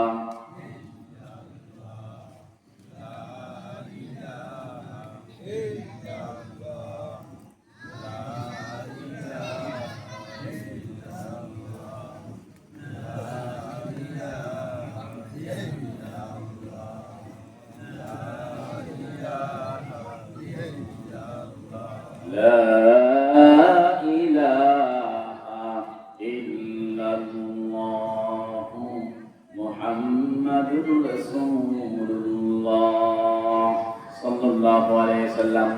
এই পৃথিবীতে বাঁচার জন্য এই পৃথিবীর সব মানুষগুলো হন্য হয়ে ছুটছি আমরা ভাইরা। যারা ব্যবসা করি আরো বেশি ব্যবসা চাই, যারা চাকরি করি প্রমোশন চাই, যারা সুদে টাকা লাগিয়েছে এরা আরো বেশি টাকা চায়, আরো সুদে টাকা লাগাতে পারবে। কি বলেন ঠিক কিনা? আল্লাহ তাআলা বলেন, ওয়াম্মাস সাইলা ফালা তানহার। ইয়া রাসূলুল্লাহ, ইয়া হাবিবাল্লাহ, এই পৃথিবীর সব মানুষদের কাছে আপনি ওয়াজ করে শোনান, আর আপনাকে আমি আল্লাহ তাআলা ওয়াজ করে শোনাই। পৃথিবীর কোন অর্থ কষ্টের মানুষ, গরিব মানুষ, কোন সাধারণ মানুষ যদি কোন ভালো মানুষের কাছে যায়, তাদের কাছে গিয়ে যদি চায়, দিতে পারো আর না পারো, ধমক দিয়ে যেন খেদায় দেয় না। বলছে খবরদার, যদি কেউ কোনোদিন কিছু চেয়ে পড়ে, আপনি একজন বড় লোক, ভালো মধ্যবিত্ত মানুষ, দাঁত, খুন্তা, কুড়ুল সব আপনার আছে, আপনার বাড়ির ভিতরে কিছু ফার্নিচার আছে, প্লেট সুন্দর সুন্দর, পাশের বাড়ির 2 জন মেহমান আসছে, ওই বাড়িতে কিছুই নেই, ওই পাশের মানুষগুলো আপনার বাড়িতে এসে 2 খান প্লেট নিতে, 2 খান চামচ নিতে, 2 জন পিরিচ নিতে আসছে, আপনি তাদেরকে না দিয়ে কতগুলো বেশি কথা শোনাই দিচ্ছেন। বলেন নাউযুবিল্লাহ। আল্লাহ তাআলা আপনাকে বলছেন, নাফরমান, তোমার আছে বলি তোমার কাছে আমার একজন সন্তান, আমার একজন গোলাম তোমার কাছে গিয়েছে, সে যায় নাই, আমি পাঠিয়েছি, আমি দেখার জন্য পাঠিয়েছি যে তুমি কেমন ব্যবহার করো তার সাথে। তুমি যদি মালগুলো তার হাতে দিয়ে দিতা, তার হাতে দেওয়ার আগে আমি আল্লাহ রাব্বুল আলামিনের কুদরতি এতে পাতে পেয়ে যেতাম। বলেন সুবহানাল্লাহ। আল্লাহ বলছেন, ওয়া আম্মাস সাইলা ফালা তানহার, কাউকে ধমক দিও না, রুক্ষ ব্যবহার করো না, তোমার কাছে যা আছে তার থেকে তুমি তাকে কিছুটা দেওয়ার চেষ্টা করো, তার সাথে ভালো ব্যবহার করো। এই যে মাহফিল হচ্ছে, তাফসীরুল কোরআন মাহফিল, কি মাহফিল বলেন? সবাই বলেন কি মাহফিল? তাফসীরুল কোরআন মাহফিল। এই এলাকার বা এই হেতালিয়া, এই পাড়ার মানুষেরা তাফসীর করার জন্য আশেপাশে বিভিন্ন জায়গায় গেছে না?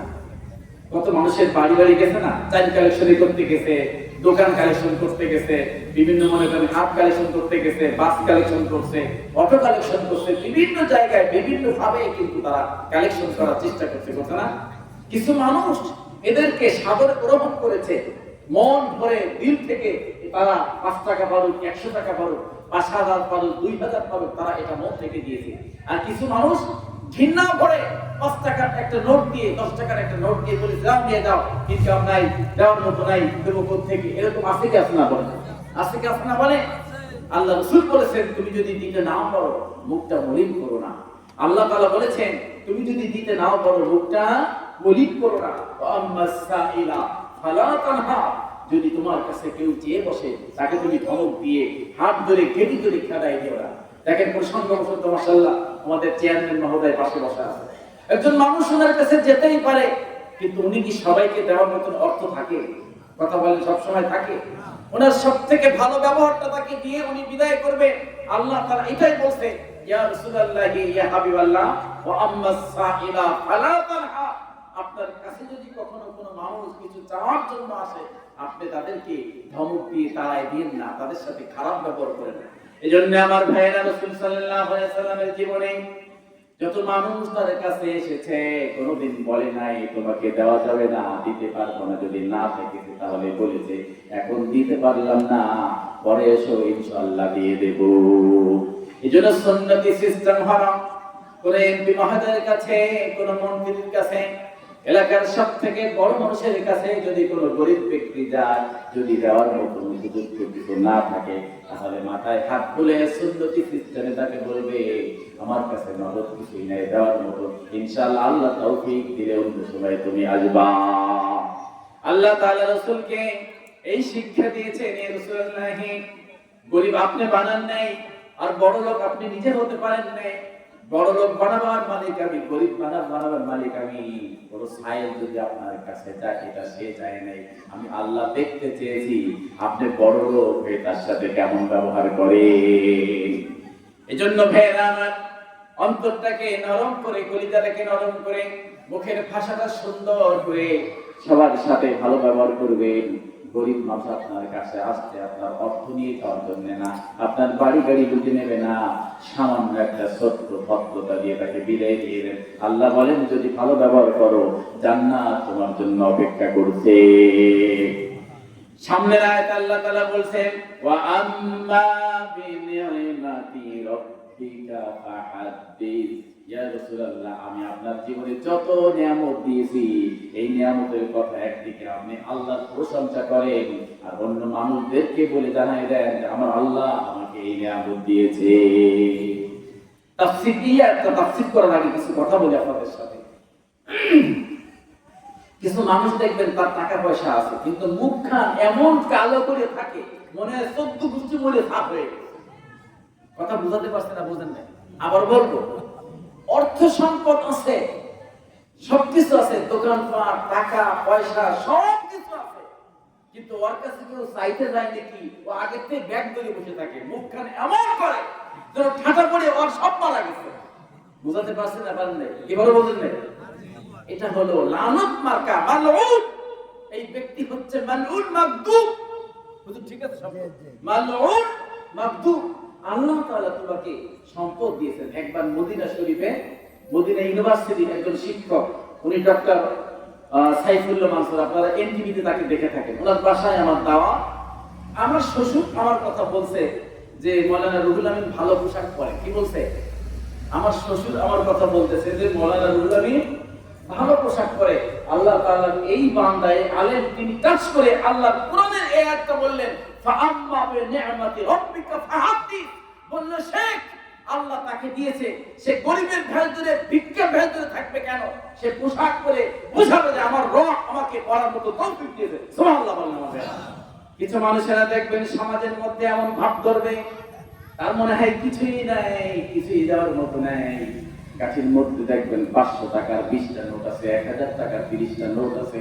একজন মানুষ যদি মাহফিলের জন্য চেয়েছে, মসজিদ নির্মাণের জন্য চেয়েছে, অথবা গরিব চেয়েছে, দেখবেন 5 টাকার একটা নোট দিয়ে বলবে আবার আরেক সময় এসে পরে দেব, দিদি দিদি তো সবই দিয়ে দিলাম।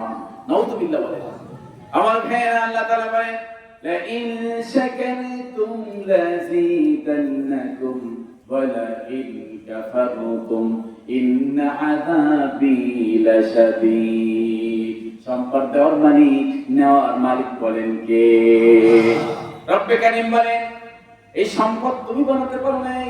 পৃথিবীর সমস্ত মানুষগুলো যদি মিলে যায়, বিজ্ঞান যদি এক হয়ে যায়, সায়েন্স ল্যাবরেটরি গুলো যদি এক হয়ে যায়, আর বড় বড় ল্যাপটপ যদি এক জায়গায় হয়, বুদ্ধিজীবীরা যদি এক জায়গায় হয়, আল্লাহ তাআলা বলেন এক ফোঁটা পানি জীবনে নিজেরা বানাতে পারবে না। পারবে না? কেন পারবে না? বলবেন পারবে তো। হাইড্রোজেন অমুক তমুক মিশিয়ে তো বানাতে পারবে। আরে যেগুলো মিশাবে সেইগুলো তোমাকে কে দিয়েছে? আল্লাহ বলেন তোমার থেকে তো কিছুই বানাতে পারো নাই, তুমি যে মাঠ বাড়ি দেখাবা, প্রত্যেকটা জিনিস আমি আল্লাহর বানানো। সুবহানাল্লাহ বলে। সারা জীবন কিয়ামত পর্যন্ত যদি মানুষ চিন্তায় পড়ে থাকে, আল্লাহর এই নিয়ামতের শুকরিয়া আদায় করে শেষ করতে পারবে? এজন্য আল্লাহ তাআলা বলেছেন আমি তোমাকে যা দিয়েছি, যেভাবে দিয়েছি সেগুলি তুমি বহিঃপ্রকাশ করবে। আমি যদি তোমাকে ধনী বানাই থাকি, তুমি ধনী ভাব করবে। আর যতটুকু পারো, যতটুকু অ্যাবিলিটি আছে, স্থিরতা আছে তোমার, অতটুকু পরিমাণে মানুষের মধ্যে তুমি ব্যয় করবা। আর যাকে আমি সম্পদ দেই নাই, যাকে আমি গরিব বানিয়েছি, মিসকিন বানিয়েছি, ইবনে সাবিল বানিয়েছি, এই মানুষগুলিকে সাধারণভাবে চলার জন্য যা দরকার আমি দিয়েছি, সামান্য সময়ের জন্য যদি তারা কষ্ট পায়, আল্লাহ রাসূলের জীবনের সাথে মিলে দিয়ে বলেছেন তারা যদি কষ্টটাকে স্বীকার করে নিয়ে যেতে পারে। আমার নবীজি এতিম অবস্থায় ছোটবেলায় জীবনের কষ্ট পেশা আবদ্ধ থেকে কষ্ট করে যেভাবে হাঁটি হাঁটি পা পা করে বড় হয়েছে, এই মানুষগুলো যদি সবরের সাথে থাকে, কিয়ামতের দিন এই মানুষ আর ওই মানুষগুলোকে আল্লাহ বলেন একসাথে তাদেরকে আমি জান্নাতের ফয়সালা দেব। বের আমার দেখেন কত সুন্দর একটা গবেষণা, কত সুন্দর একটা মিলন আল্লাহ তাআলা মিলানেন। মুফাসসিরিনে কেরাম বলেছেন আল্লাহ রাসূল জন্য সূরা দোহা যেটা আমরা আলোচনা করেছি, সেই জায়গায় এতিমের যেই কথাটা আসছে, মিসকিনদের যেই কথাটা আসছে, ইবনে সাবিলদের যেই কথা এসেছে, আল্লাহ তাআলা বলেছে একটা জিনিস যেহেতু তুমি বানাতে পারো নাই, পা থেকে মাথা পর্যন্ত সব জায়গায় যেখানে জয়েন্ট প্রয়োজন সেখানে জয়েন্ট দিয়ে দিয়েছি, যেখানে নাক প্রয়োজন সেখানে নাক দিয়েছি, জিহ্বা যেখানে দেওয়ার দরকার সেখানে দিয়েছি, চোখ যেখানে দেওয়ার দরকার সেখানে দিয়েছি। চোখ দুইটা যদি বান্দা তোমার পিছনে দিয়ে দিতাম, খাবার সামনে থেকে নিয়ে পিছনে দেখাতে হতো, দেখাতো খাবারটা কি, বলেন ঠিক কিনা? আল্লাহ বলেন একটা সেকেন্ড কষ্ট যেন না হয় বান্দা, সেজন্য তোমার নাক, জিহ্বা আর গাল এবং নাক এক জায়গায় দিয়েছি যেন আরামসে তুমি খেতে পারো। সুবহানাল্লাহ বলেন। আল্লাহ বলেন তোমার জিহ্বার মধ্যে সুন্দর অবস্থা আছে, তোমার জিহ্বার মধ্যে অসংখ্য কোষ সৃষ্টি করেছি, এর প্রত্যেকটা জিনিস আমার নিয়ামতের মধ্যে বানাও। আল্লাহ বলেছেন তুমি বানাও নাই, এগুলি আমি সুন্দর করে ফিটিং করেছি। আল্লাহ বলেন ইয়া আইয়ুহাল ইনসানু মা গাররাকা বিরাব্বিকাল কারীম। আল্লাহ তাআলা বলেন যে আল্লাহ তোমার শরীরটাকে সুন্দর করে এত সুন্দর বানিয়েছে, কোন জিনিস তোমাকে আল্লাহর কাছ থেকে দূরে নিয়ে গেল? মা করলা, কোন জিনিস সে আল্লাহ থেকে তোমাকে নিয়ে গেল? সেটাকে ওই সেকে যে আল্লাহ থেকে তোমাকে নিয়ে চলে গেছে, সেকে যে রব তোমাকে সবকিছু দিয়ে অত সুন্দর করে একটা দিয়ে বানিয়েছে, তিন করে বড় বানিয়েছে, তোমার জিহ্বার মধ্যে রক্তের নাড়ি লাগে, তোমার রক্তের নাড়িটা নাভির সঙ্গে দিয়ে মুখটা সুন্দর করে পবিত্র রেখেছে, এই সিস্টেম যে রব করেছে তাকে ভুলে যাও কোথায়? ফাইনে তা যাবো কোথায় যাচ্ছ আমার ভাইরা? আল্লাহ বলছেন ফাআম্মা বিনি'মাতি রাব্বিকা ফাহাদ্দি। সুতরাং বান্দা যদি মানুষত্ব তোমার মধ্যে থাকে, যদি সামান্য ইনসানিয়াত তোমার মধ্যে থাকে, হিউম্যানিটি যদি তোমার মধ্যে থাকে, তাহলে নিজে রাতের গভীরে আল্লাহ তাআলা বলছেন সূরা আল-হাম মধ্যে কি বলছেন? আদ-দুহা ওয়াল-লাইলি ইযা সাজা, গভীর রজনীর কসম করেছে, ওই গভীর রজনীতে যদি আপনি বালিশে মাথা দিয়ে চিন্তা করেন, আরে আমি আব্দুল করিম, আব্দুর রহিম একদিন পৃথিবীতে ছিলাম না। হাল আতা আলাল ইনসানি হিনুম মিনাদ দাহরি লাম ইয়াকুন শাইয়াম মাযকুরা। আল্লাহ বলেছেন আব্দুল হালিম, আব্দুর রহিম, আব্দুল জব্বার, পৃথিবীতে তুমি কিছুই ছিল না, পৃথিবীর কোন মানুষ তোমারে চিনতো না, তোমার মায়ের পেটের থেকে সুন্দর করে বের করে এনে তোমাকে মানুষ বানাইয়া আমি আল্লাহ মানুষের সাথে মিশাই দিয়েছি। সুবহানাল্লাহ বলে। আল্লাহ তাআলা বলেন তোমার মায়ের পেটের মধ্যে যখন ছিলে তুমি ইচ্ছা করে গুঁতো মেরেছো, মা খেয়ে দিয়েছে, চোখের পানি পড়েছে, জিহ্বা শুকিয়ে গেছে, গলা শুকিয়ে গেছে, মা পাশের মানুষকে বলেছে আমার পেটের বাচ্চা বোধহয় মারা গেছে, নড়াচড়া করে না। মা যখন ফুসফিরে ফিরে দেখেছে, মা কেটে বলেছে আমি মরছিলাম, বাচ্চাটা বোধহয় মারা গেছে। আল্লাহ তাআলা বলেন তোমার মায়ের মনের মধ্যে এই প্রেম, প্রীতি, মহব্বত, ভালোবাসা কে দিয়েছে? আল্লাহ বলেন আমি দিয়েছি। মা যেন তোমাকে লালন পালন করে, তোমাকে মহব্বত করে, তোমাকে ভালোবাসে, দিল করে মা যেন তোমাকে 2.5 বছর পর্যন্ত দুধ পান করে, সেই ব্যবস্থা আমি আল্লাহ তাআলা করেছি। বলেন সুবহানাল্লাহ। মা এমন একজন মা, ও মা সন্তান কি হয়েছে চোখ নাই, কান নাই, হাত নাই। আল্লাহ বলেন তোমার মা কোনো ঘৃণা নাই, কোনো লজ্জা নাই, কিছুই নাই। সন্তান ভূমিষ্ঠ হওয়ার পরে তোমার মায়ের মধ্যে একটা টেন্ডেন্সি তৈরি করে দেয়, কি সন্তান হয়েছে মুখটা দেখার জন্য মা পাগল হয়ে যায়।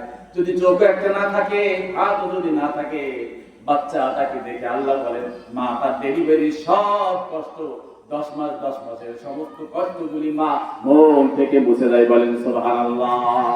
আল্লাহ বলেন এই কিছু কে তোমাকে দিয়েছে?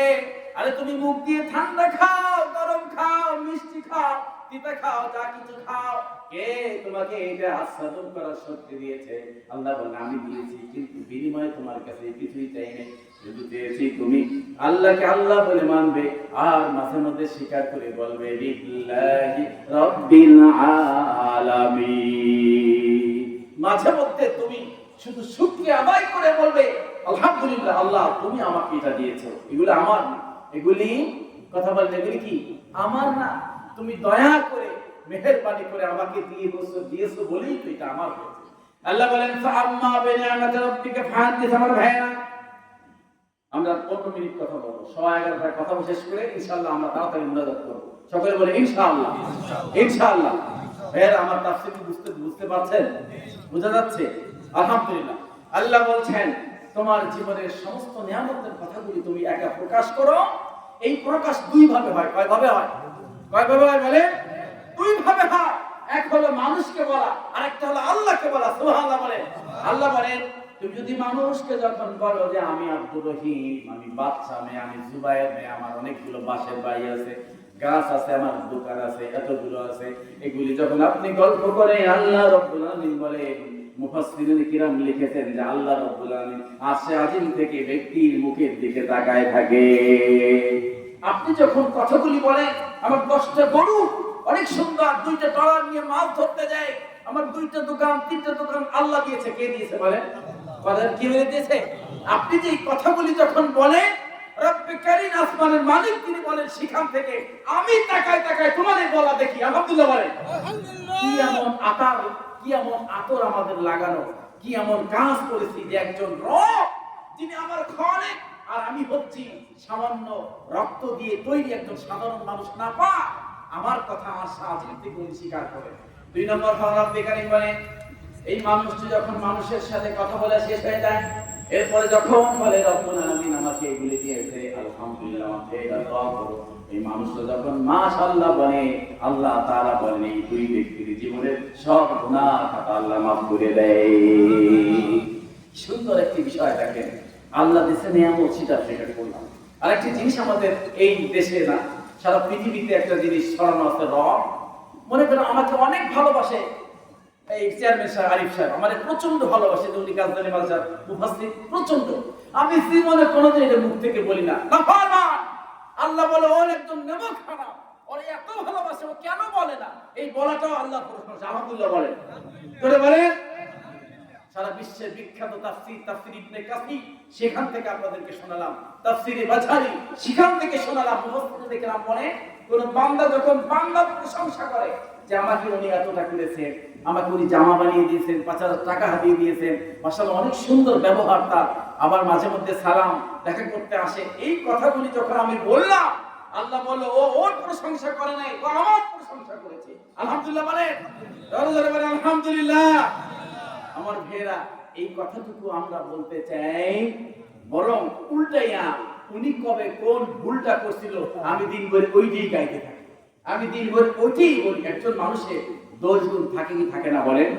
কথা বলেন থাকে কি থাকে না? আমার ভাইরা আপনারা কি বিরক্ত হচ্ছেন নাকি? 8-10-15 মিনিট বলি ইনশাআল্লাহ আমরা আখিরি মুনাজাত করব। তাফসীর আপনাদের আমরা যা আলোচনা করেছি আপনাদের বুঝে আসে নাই? আসছে কিনা বলেন? জোরে বলেন আসছে কিনা? জোর করে বলেন, আমরা মন থেকে বলছেন আলহামদুলিল্লাহ। আমার ভাইরা আপনি মানুষ সাধারণ, যতটুকু যে আপনাকে উপকার করে আপনি ওই কথাটুকু বলবেন। সাউন্ড সিস্টেম ভালো, তাফসীরুল কোরআন মাহফিল আপনি বলবেন সাউন্ড সিস্টেমটা সুন্দর ছিল, প্যান্ডেলটা সুন্দর ছিল, আয়োজনটা সুন্দর ছিল, খাবারটা সুন্দর ছিল, কিন্তু নাফরমান আছে জম্মের খাওয়া খেয়ে যায় তারপরও কয় ভালো হয় না। কথা বলেন না কেন? কথা বলেন না কেন? বাড়িওয়ালা বেচারা কত কষ্ট করছে, কষ্ট করে খাওয়াবার চেষ্টা করেছে, শ্বশুর জামাই আসলে যে কষ্টটা করে, তার ঘাম ছুটে যায়, ঠিক না? কত কিছু তৈরি করে, শেষ পর্যন্ত সে যে কি একটা ভাব করে, তার স্ত্রীকে বলে তোর 14 কুশির অমক সমক গেছিলাম, তুই ছাই কথা খাওয়াইছে, না আর কোনদিন তোর বাপ বাড়ি যাবো না। এই হলো আমাদের ভাষা। আমার মেয়েরা, বন্ধু বান্ধব যেই হোক না কেন, আপনার যতটুকু উপকার করেছে এটা আপনার উপর ওয়াজিব। এটা ওয়াজিব, আমি কিতাবে পড়লাম ওয়াজিব হয়েছে প্রকাশ করা যে অমক আমাকে এই উপকারটুকু করেছে। ইনশাআল্লাহ আমরা করব তো? হাত দেখান আল্লাহকে, করব তো ইনশাআল্লাহ? বলেন ইনশাআল্লাহ। ইনশাআল্লাহ। আমার ভাইয়া, আমার কোন ভাই যদি আমাকে সামান্য উপকার করে, আমি সেটি বলবো, তার জন্য আল্লাহ তাআলার কাছে দোয়া করব। দ্বিতীয়ত, আল্লাহর প্রশংসা করব, যেহেতু রব আমাকে এই ব্যবস্থা করিয়েছে। সর্বশেষ, আলহামদুলিল্লাহ, আর কথা বাড়াবো না। আজকে আমরা তাফসীর থেকে কি শিখছি 2 মিনিটে বলে আমরা শেষ করে দেব। রাসূলুল্লাহ সাল্লাল্লাহু আলাইহি সাল্লামের মন খারাপ ছিল। প্রথম কি বলছি? মন খারাপ ছিল, তারপরে এই সূরাটা নাযিল হয়েছে। মন খারাপ ছিল কেন? মানুষ তাকে বিরক্তমূলক কথা বলে, গালি দেয়, অপায়া বলে, বাপ নাই, মা নাই, এতিম, যা মন চায়, এইসব কথা বলার পরেই তো আল্লাহ তাআলা এই সূরা নাযিল করলেন। তার মানে বিপদ আসলে ধৈর্য ধরতে হবে না মারামারি করতে হবে? ধৈর্য ধরতে হবে না মারামারি করতে হবে? ধৈর্য ধরলে সহায় হবে কে? কথা বলেন কে? এই ধৈর্য ধরার পরে আল্লাহ রাসূলকে কি বললেন? ওয়ালা সাওফা ইউতিকা রাব্বুকা ফাতারদা। আপনি ধৈর্য ধরে যদি চলেন, আপনার রব আপনাকে এত কিছু দেবে, আপনি খুশি হয়ে যাবেন, কল্পনা করতে পারবেন না যে আপনার আল্লাহ আপনাকে কত দেবে। সুবহানাল্লাহ। আমার ভাইরা, একটা কথা বলতে আমি ভুলে গিয়েছিলাম। ওয়ালা সাওফা ইউতিকা রাব্বুকা ফাতারদা, এটার একটি আজীব শান আছে। এটার মজাটা হলো, কোন ব্যক্তি যদি এই সূরা পড়ে ঘুমের মাঝে, কিসের মাঝে? কোন ব্যক্তি যদি দেখে স্বপ্নে সূরা দোহা পড়ছে, তাই মনে করবেন খুব তাড়াতাড়ি তার বিয়ে হবে। কি হবে? খবরদার বুড়ো মানুষেরা পড়েন না এগুলো আবার, খবরদার। হ্যাঁ, এই যে বাচ্চাদের অবস্থা কি হাসিটা দেখছেন? আর যারা মুরব্বী আছেন এরা এই সূরাটা কম পড়বেন, আবার কান্নায় বুড়ো বয়সে একটা গলায় বাঁধে আপনাদেরকে। দ্বিতীয় কথা হলো, যাদের পারিবারিক সমস্যা, মেয়ের বিবাহ হচ্ছে না, ছেলের বিবাহ হচ্ছে না, অন্য কোনো ঝামেলা আছে, উলামায়ে কেরাম বলেছেন, হাদিসের কিতাবে, ওলিদের কিতাবে, আকাবেরদের কিতাবে আসছে, এই সূরার মাঝে এই আয়াতটি বলে সাওফা ইউতিকা রাব্বুকা ফাতারদা 41 বার পড়বে। কতবার? কয়বার পড়বে? 41 বার পড়ার পরে তারপরে দুরূদ শরীফ পড়ে দোয়া করবে। ইনশাআল্লাহ কিছুদিনের মধ্যেই যে জন্য সে এই দোয়াটা পড়েছে, আল্লাহ তাআলা সেই আশা পূরণ করে দেবে ইনশাআল্লাহ। ইনশাআল্লাহ বলেন ইনশাআল্লাহ, বলেন ইনশাআল্লাহ। আমার ভাইরা, সূরা দোহার বলে সাওফা ইউতিকা রাব্বুকা ফাতারদা, এই আয়াতটি 41 বার পড়বে। কয়বার? আরেকটি সিস্টেম হলো, প্রথম থেকে পড়া শুরু করবে। পড়া শুরু করে ওই আয়াতটা যখন বাঁধবে, তখন ওই পড়ার মধ্যে 40 বার পড়ার পরে বাকি যতটুকু আছে ওটুকু পড়ে শেষ করবে, দুরূদ শরীফ পড়বে, দোয়া করবে। আল্লাহ আমাদের তৌফিক দিক। আমাদের অনেকের মায়েদের, বোনদের বিবাহ হয় না, অনেক ঝামেলা আছে, জিনের পরি ঝামেলা থাকে, বান মারে, এটা সেটা বিভিন্ন কিছু, কালাবান, গলাবান, বিভিন্ন জাদু টোনা, অমক সমক। আল্লাহ তাআলা সমস্ত বিপদ আপদ থেকে আমাদেরকে হেফাজত করুক, বলেন আমিন।